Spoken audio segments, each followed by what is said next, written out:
Greetings for those of you who are viewing and listening from around the world. Welcome to My Journey with Paula G, where we are juggling this journey called life while we're walking in the gifts and the talents that God has given us.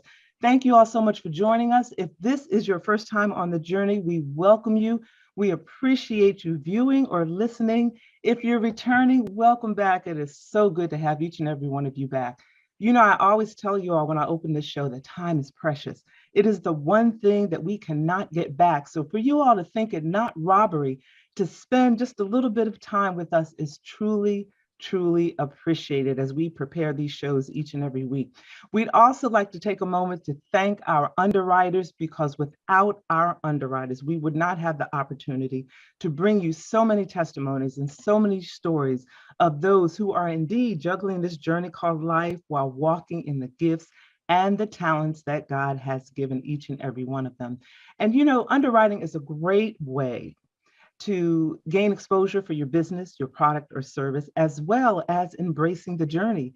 So if you're interested in being an underwriter for My Journey with Paula G, you can email jerryvoicelive@gmail.com or paula@paulagvoice.com. Please place in the subject line underwriting opportunities, and we can have a conversation as to what would work for you and your audience as well. So we thank you all so very much. Before we introduce our guest, I want to share a bit of Paula's perspective. And this comes from my book, which is entitled My Journey to Lady Wisdom After Midnight, which is available on my website. And I just want to read to you a short excerpt and some reflections.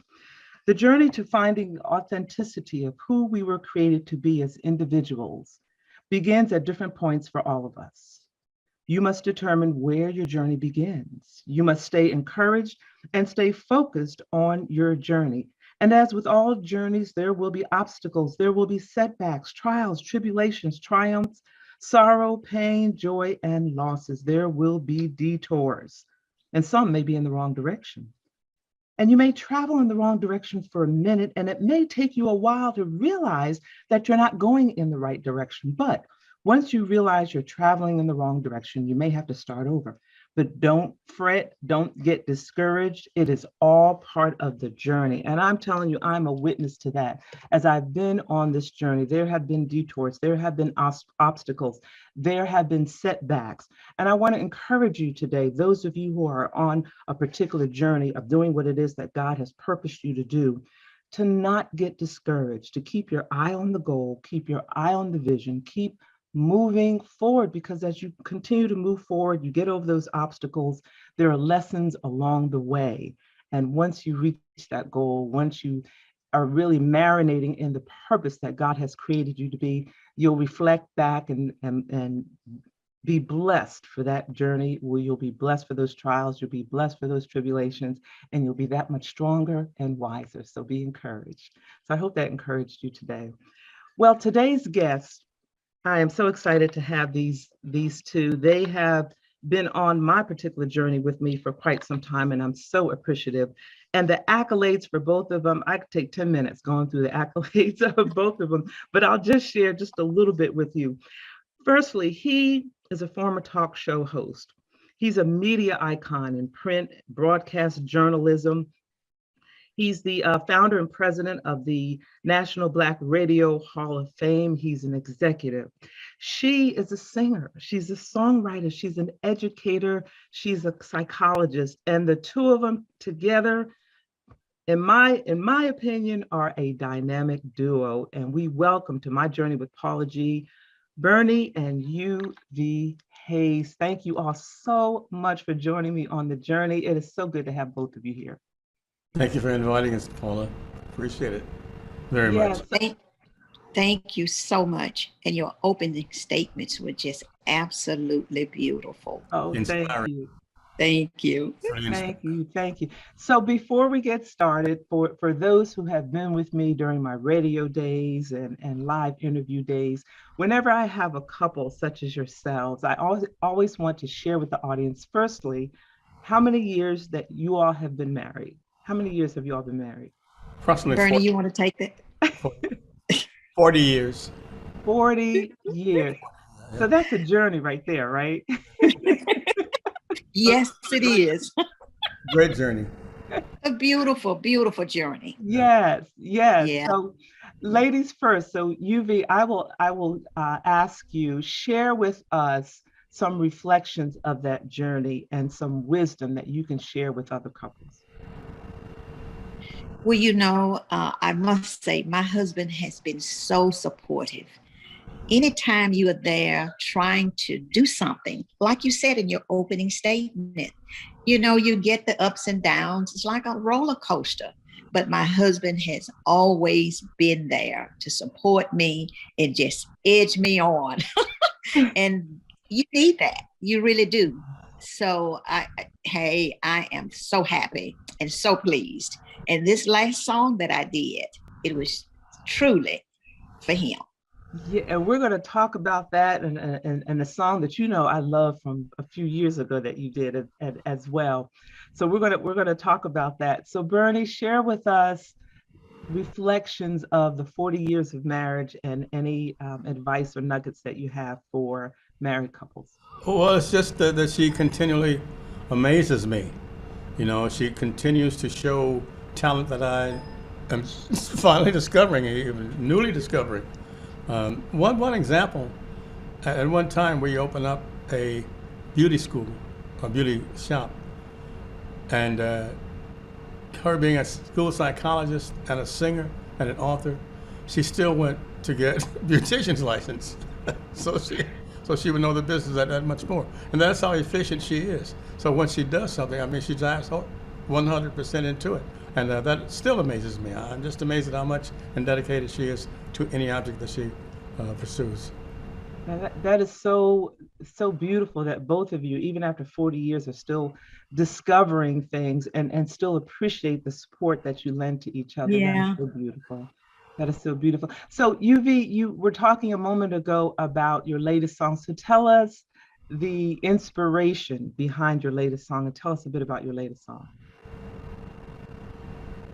My husband was my inspiration. Share my world. I started to think about this song when my husband got sick. And just that little bit of time and that little bit of scare made me feel so like, gee, I need this. Share my world with me. And it just kind of went from there. I don't know if I'll ever really truly do a song like this again. It really came truly from the heart. And I really, really, I just, that's all I can say. Yeah, it's such a just love it. Such a beautiful, beautiful song. I was listening to it and it's just a beautiful, and the lyrics, I'm one, and this is what I love about the music of days gone by, are the lyrics. There's so much meaning, behind the lyrics, because you had another song a few years ago that was inspired by Mr. Hayes. Can you share a little bit about that one as well? Bernie, I think that was the one. Was that the one that was featured in Atlanta? I'm trying to remember. I've done so many. I know you had a couple of them. It was yes, it was a couple of them. It was In My Eyes. I remember that one very well. Yes, yeah. Yeah, That was a great song. Nobody But You, I think the one you're referring to. I'm sorry. Nobody But You. Yes. Yeah. That song went all over the country, all overseas. Just a beautiful song, and is still loved today. Yes. We're still getting requests for it. It's just a beautiful song. Yeah. And when he did the video in Atlanta, the stepping, oh, that was just absolutely beautiful. The stepper community just embraced. I can't recall a stepper set that I went to that it wasn't played. And if the DJ forgot to play it, trust and believe he was reminded. Oh my goodness. I was so proud to see you guys stepping on that song. that just really touched my heart, and I really appreciate Atlanta for that. Thank you so much. And I remember you sharing about, when the inspiration, again, your husband saying, nobody but you. Oh, don't get me started. Thank you, Paula. Don't get me started. Mr. Hayes, you have had quite a career, radio, television, and now you're the president and founder of the National Black Radio Hall of Fame, which I, for one, find such a great resource, a wealth of knowledge, and really a source of inspiration, because it shows the rest of us who are now in radio and television, which looks different than from years ago, the shoulders upon which we stand and the responsibility that we have to produce quality programming. So can you speak to your journey for us a bit? Well, just to see your picture on our page and sit with your support is inspiring also. But it's just a dream that I've had for all the accomplishments that African Americans have played in the industry, all the accomplishments, all the achievements, all the wonderful things that they've portrayed, that they've done rather, they just seem to be left out of the history books. So it's our time to write our own history. It's our time to acknowledge those people who went so before us, whose shoulders we stood on, that paved the way. Like Jack L. Cooper back in 1929, when he began his radio program and started doing public service and public events and telling the people what was happening in their community. Well, it just eroded from there. Nothing was happening. They just didn't identify black people with anything positive. We were like the stepchild of the industry. But there's so much that they don't know about us, and that's why the National Black Radio Hall of Fame is growing. In fact, the chapters that we encourage now, it's the Chicago chapter, the Atlanta chapter that you're part of, the New York, Jackson, Mississippi, mid-Florida. We're trying to get Carol Carpenter to reactivate the chapter in Los Angeles. So all over the country. Memphis, Tennessee just came aboard. So it's to recognize those people who were pioneers in the industry, television and radio, who were people of color, African American people who did so much that we need them to know about. We need the world to know about. Yes, and it's so important because, as you said, Black radio was the hub of the Black community. It's where we got our news. It's where we got our music, and a lot of those broadcasters, those DJs, were really very influential during some very troubling times. You had DJs that were on the air during, riots from decades past, trying to calm the community, trying to inform the community. So just a wealth of knowledge and a wealth of history.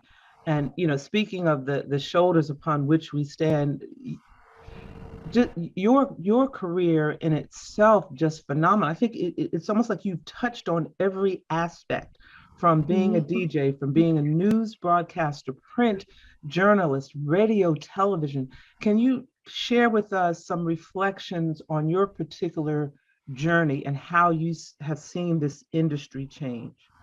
Well, during the Civil Rights era, they forgot that the black disc jockeys was the voice of the community, the African American community.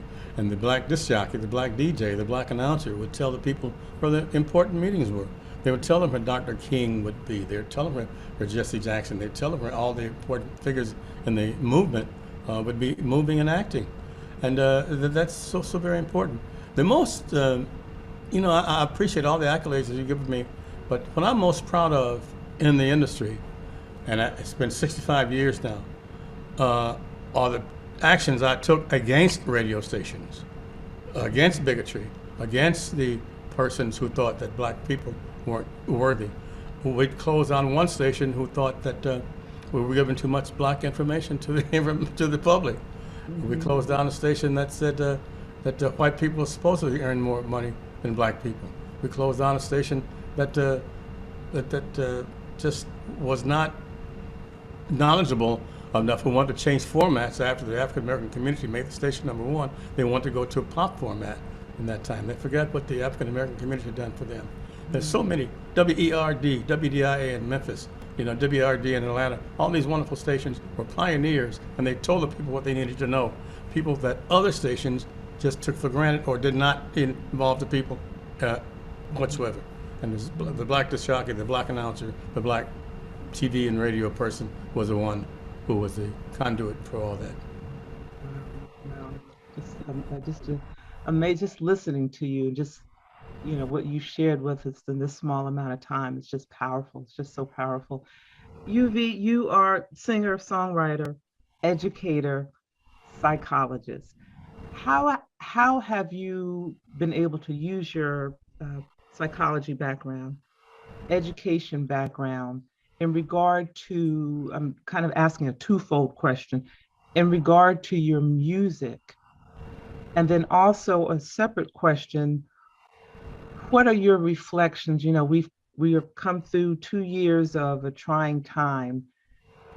From the psychologist aspect, what are your reflections on what you see the state of mental awareness is? Well, I think it's going to get better. Mm-hmm. Let me first of all say that I'm an optimist. I'm with this COVID, it's been really, really hard. A lot of jobs have been lost. A lot of lives has been lost. Musicians that I know, their lives has been lost. And it's just been so hard. But I think it's going to get better. I've been extremely careful myself, not accepting as many dates of entertaining because it's so risky. So we just kind of do what we can do and just accept the way it is right now and just kind of hang in there, and it's going to get better. It's one of those roller coaster rides like all the others, up and down, and I think it's going to get better. We just have to be patient, be careful, and do what we need to do to be safe. Yes. And what prompted you to pursue psychology? I love children, and in the field of education, we have so many in the urban areas, children who have problems in school. And I just wanted to try to see a little bit more about what I could do to help the children. And that's how I really kind of got into this. Wow. Yeah, and our children are so, as an educator myself, our children really are, as they say, our future. And they're so, what's the word, pliable, they're so moldable, and what is planted into them at such a young age manifests however it manifests, depending on what it is. It depends on they need so much help. Yes. Yeah. So what are you looking at moving forward? What are some projects that you're looking at? Yeah, continuing to do music. That's one thing I would never really truly give up. Mm-hmm. I'm at the retirement age for the education field, but as always, once a teacher, always a teacher. So, I'll always be there to tell the next person if they need help, just call on me and I'll do what I can. But music going forward, up and on, I won't give it up. So I'm looking forward to my next CD that's coming out, hopefully in the next maybe month or so. Oh, I can't wait. I'm working. Yeah. Thank you so much. What would we do without our music? Yes, it is such it's therapy, I think. I think our music is such therapy. And to your point, as educators, even though we, retire, we never really retire. Right. It's just, you see a child and you find yourself ministering to that child. Exactly. Some form or fashion. So true. Yes. Yeah. So, in line with the theme of your program, my television show is aired on an inspirational and gospel station. So that's in line with what you're doing. and your audience. And so each week when I have a guest on, it's from a person who owns a station who's been helping the poor and homeless for exactly 50 years now. And so that's the facility I'm airing on. Yes. So, and what are you, in addition to your show, what are you looking at moving forward this year? What projects do you have on the table? Well, we have the National Black Radio Hall of Fame and the Wolf Jazz Institute, of which I'm over at Harris State University.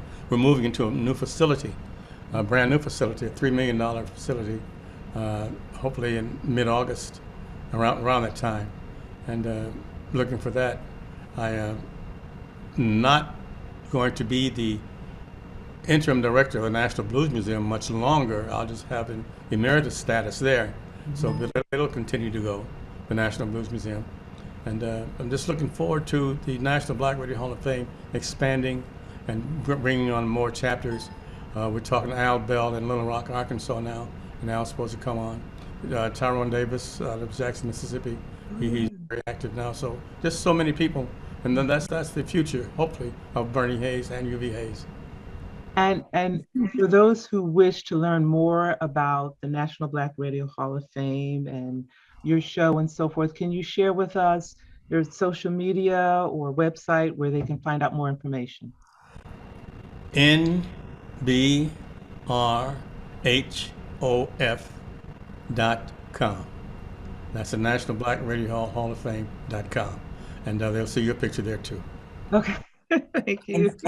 And for me, Uvee Hayes.com. UveeHayes.com, UveeHayes.com. And for the National Black Radio Hall of Fame, it's NBRHOF.com. .com, right. Not .org.com. Yes. Okay. All right. Marshall Washington, Georgia, make sure it's .org, not .org, but .com. Yeah, she'll tell you. I know, that's why I was asking. We love Marshall Washington, George, who is the president of the Atlanta chapter of the National Black Radio Hall of Fame, where you can find so much history and so much information about the history of Black radio. And some may ask, why Black radio? Because unfortunately, at a time in this country, as Mr. Hayes shared, Black voices had to fight to be heard. And we had to have a platform upon which to have our voices be heard. So, that's just kind of in a nutshell, but National Black Radio Hall of Fame, I hope you all will go out and support and learn a bit, as we are taping this particular show during Black History Month. So I hope you will go out and learn. Thank you so much, Mr. Bernie Hayes. Thank you. Thank you so much, Mrs. Uvee Hayes. Ladies and gentlemen, these two, I want you to support these two. I want you to follow these two. They are such an inspiration when it comes to marriage and what it takes for a successful marriage, what it takes for longevity in a relationship. They are also inspirational and motivational in what it takes as a couple to be successful, as well as individuals to be successful. Some things that we are lacking so much today because we're allowing society to dictate what our relationships are looking like. And at the end of the day, it's that man, it's that woman, and how you interact and support each other and love each other and be each other's place of peace, support, and love. So I hope you all got a nugget today. We thank you all so much for joining us. Our underwriters, thank you all so much for your support. Without you, we would not be able to provide this type of programming and this type of platform. So we thank you all so very much for being with us. And as always, the greatest conversation that you will ever have is the one that takes place in between your ears. What are you speaking to yourself? Is God a part of that conversation? And are you listening to his still small voice? Ladies and gentlemen, until next time.